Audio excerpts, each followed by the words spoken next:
देखिएगा बच्चों, आज हम आपको बताते हैं त्रिभुज की सर्वांग समता के बारे में। सर्वांग समता क्या होती है? सर्वांग समता, सर्वांग समता मतलब होता है सर्वांग मान जिसके सभी अंग कैसे हो? समान हो। और त्रिभुज के सभी अंग क्या होंगे? जो भी उसकी भुजाएं हैं या कोण हैं वो सभी समान होंगे। पहला नियम है इसका, भुजा भुजा भुजा सर्वांग समता। यदि किसी त्रिभुज की तीनों भुजाएं दूसरे त्रिभुज की तीनों संगत भुजाओं के समान हैं, जैसे हमने दो त्रिभुज बनाए हैं, एक ये है और एक ये है आपका।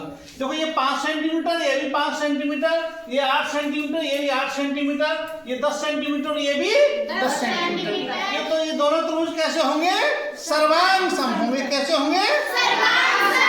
इसका मतलब है कि इसका जितना कोण ये होगा वही कोण ये ए वाला होगा, जितना बी कोण होगा उतना बी वाला होगा, जितना सी कोण होगा उतना सी वाला होगा। दूसरा नियम है इसका, भुजा कोण भुजा सर्वांग समता।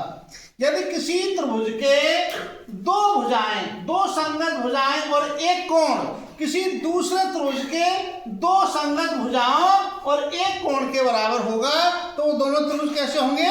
सर्वांग सम होंगे। जैसे हम देखते हैं, देखो ये दो त्रिभुज हैं, इसमें ये बी कोण 40 डिग्री है, बी कोण इसमें भी 40 डिग्री है, और इसकी भुजा है ए बी की 6 सेंटीमीटर, यहाँ ए बी 6 सेंटीमीटर, ये B C 9 centimetre, B C 9 centimetre.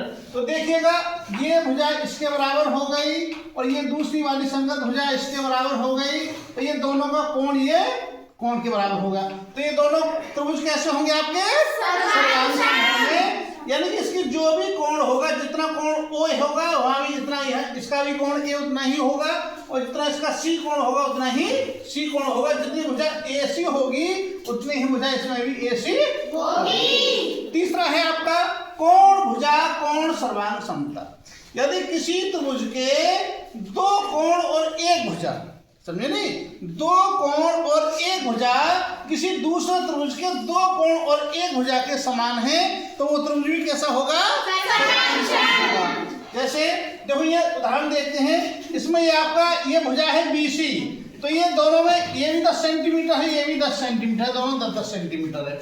और देखो कोण B 55 डिग्री है, इसमें भी कोण B 55 डिग्री है, यहाँ C 40 डिग्री है, तो यहाँ भी सी 40 डिग्री। तो देखो इसके दो कोण और एक भुजा दूसरे त्रिभुज के दो कोण और एक भुजा के समान है, तो ऐसी स्थिति में ये दोनों त्रिभुज कैसे होंगे?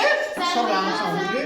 तो आप लोग तीनों बात ध्यान रखेंगे कि ये नंबर है, किसी त्रिभुज की तीनों भुजाएं किसी दूसरे त्रिभुज की तीनों संगत भुजाओं के बराबर है तो वो त्रिभुज कैसे होंगे? सर्वांग सम। दूसरा पॉइंट है, किसी त्रिभुज के दो भुजाएं और एक कोण दूसरे त्रिभुज की दो भुजाओं और एक कोण के बराबर होगा तो वो कैसा होगा? सर्वांग सम। इसी प्रकार से किसी त्रिभुज के दो कोण, देखो दो कोण और एक भुजा किसी दूसरे त्रिभुज के दो कोण और एक भुजा के बराबर होगा तो वो त्रिभुज भी आपके कैसे होंगे? सर्वांग सम। जय श्री कृष्ण।